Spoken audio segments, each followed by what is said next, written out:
The first question people go to is how, and that's the wrong question. How is absolutely the wrong question to start with, because if you've never done it before, what that produces is uncertainty. If you have uncertainty, then you don't execute at the same level. But the challenge is people are asking how, and that produces uncertainty. What you got to ask is what and why. If you know what needs to be done and why it needs to be done, if it's strong enough, then there's a level of certainty that will show up in your nervous system, and you'll be able to inspire other people as well. Watch out for the tyranny of how. Yeah. Tyranny. Don't start with how. It'll shut down your capacity. Start with what and why and get that so strong. Then start brainstorming. There's a million hows. And if there isn't a way, you can find a way or make a way. People don't experience life. They experience the life they focus on. So right now, if you're happy, you are deleting all the things you could be pissed off about or frustrated or worried about in the world. Yeah. If you're unhappy, you're deleting all the things that are great in your life. And our brains delete and they distort and they generalize. So if you don't direct it, you get whatever shows up. What's wrong is always available. What's wrong in the world, it's always available. What's right is also available. It's just which one you pick. And it isn't about positive thinking, because I've never been into positive thinking. People think that's what I do. It's not. I believe in intelligence. And so when you're in a lousy state of mind, you treat people poorly, you don't perform at the highest level, you're not happy. Yeah. When you're in a great state of mind, you treat people better, perform at a different place. And it's one of the reasons humor is so valuable. Yeah. It changes people's state. And then, all of a sudden they're in a different place. They respond in a different place when they're laughing than when they're pissed off. So why not train yourself to do that? There's 3 decisions you're making every moment you're alive. The first one is, what are you going to focus on? So whatever you focus on, that's what you feel. If you're supposed to meet your boyfriend, girlfriend, husband, wife, whoever at 7 o'clock, you get there at 7, they're not there. Some people are pissed off. Some people are worried. It's the same event. If it's 7:30 and they're not there, they've not called, they not text. Now what are you feeling? Some people go, I'm really pissed off. I'm really worried. But the point is, whether you're angry or whether you're worried had nothing to do with the event. It's the habits of your mind.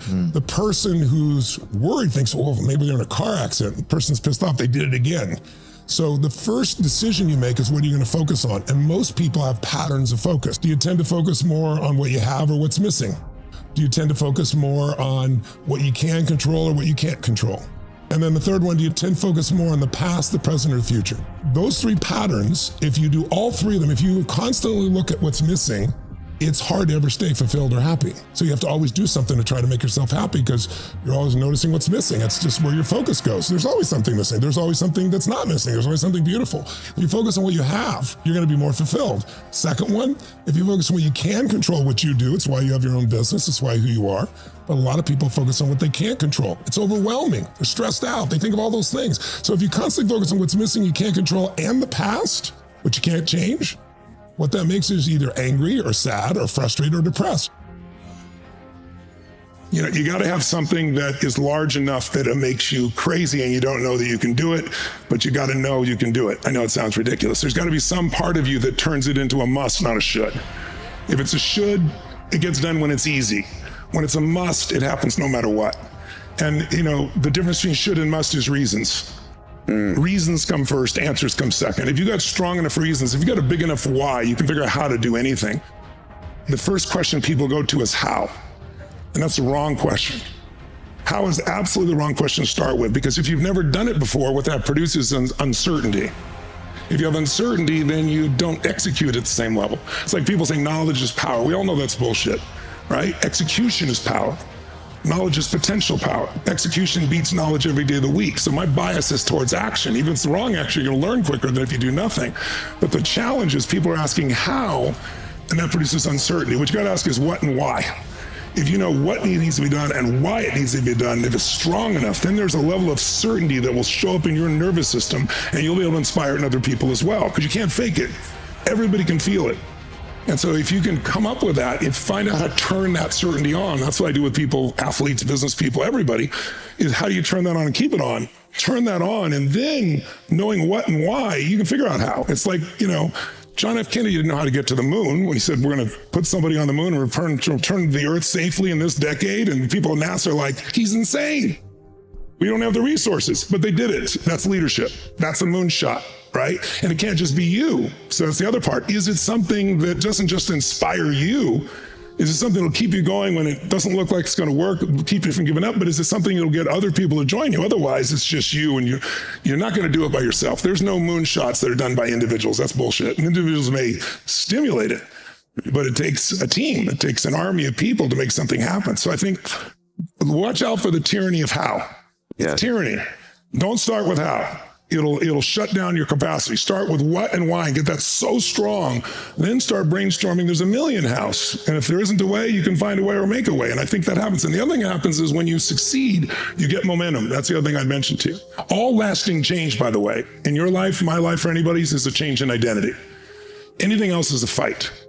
That's like if you ever, if you once smoked and you don't anymore, and I came to you and said, would you like a cigarette? You're not going to go, what brand is it? You're going to say, I'm not a smoker. I'm not one of those. Identity is the most powerful force that controls the human psyche. Change your identity, change your life. Expand your identity, expand your life. Shrink your identity, shrink your life. So I try to get people to do things that change their identity. Even the silly fun things we do, like the firewalk or wood breath, things that we do are give someone an experience that after they do it, their brain says, if I can do this, what else can I get myself to do? That's the way that I think you create a real lasting change with people. If there's something inside of you that you don't like, a behavior, an emotion, a thought, it's not you. There's nothing wrong with you. It's a pattern.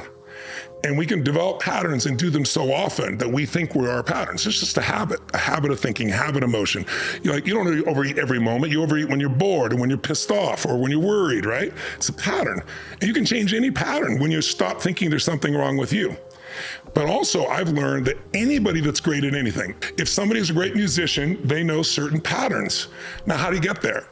3 skills. First skill you got to do is you got to recognize patterns, because otherwise things seem random and it's overwhelming. Like the world seems random, like, oh my God, it's the worst time to be alive. It's such bullshit. I show people, like, they go, it's the worst time in the world politically, for example. There's so much hate. I can show you the postcards that were used that were posted by 2 of the founding fathers, Adams and Jefferson, and if you read what they said, it makes Trump and Biden and everybody around them sound like they're the nicest people in the world. I mean, it's cyclical. We go through cycles, right? Just like seasons. So once you recognize a pattern, you can run a business. Once you recognize a pattern, you can know what's going on in the stock market. You can be a better investor. Once you recognize a pattern, you know what to do with your body for more energy. Recognize a pattern, you can decipher how to make a relationship work. But the first skill is recognizing. The second skill is learning to use it. And when you look at somebody who's masterful, pick any subject in that area, in that domain, they know the best patterns, they know how to use it. Now you start, let's say you're gonna play the piano, by playing somebody else's patterns because they figured it out. And then as you do that long enough, there gets to a point where you learn how to use it, and then you get to the third stage where you create your own pattern. And that's when you become kind of the master of your particular domain.